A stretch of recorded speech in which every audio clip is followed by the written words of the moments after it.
He used the word magic number, that 2% is the magic number for inflation, because that's the Federal Reserve's target, of course. But there was a different magic number before that objective was put in place in 2012.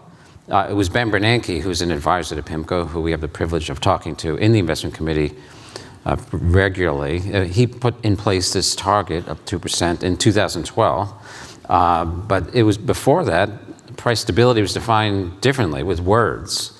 In fact, Alan Greenspan, who I met, he was an advisor to us years ago, and I worked out of Newport Beach, California. He would define price stability differently. He didn't have a number, and he used words that was similar to that of Paul Volcker, the legendary Fed chair. Yes.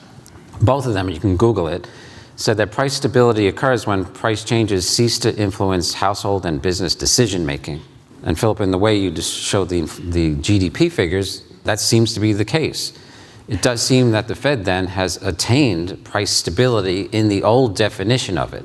Now, there's something important to that from an investment perspective for all of you. When you're thinking about your credit exposure, your equity exposure, so your credit and equity beta, you shouldn't fixate at all on the 2% number.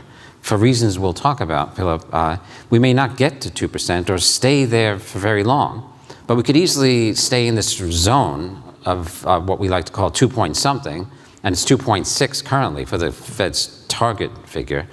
For a while, we might be 2.3, 2.4, 2.5, 2.6, just stay around there. But that's price stability. And if you need proof that there's a comfort level in the inflation story now, look away from the news, of course, but look at the performance of the stock market.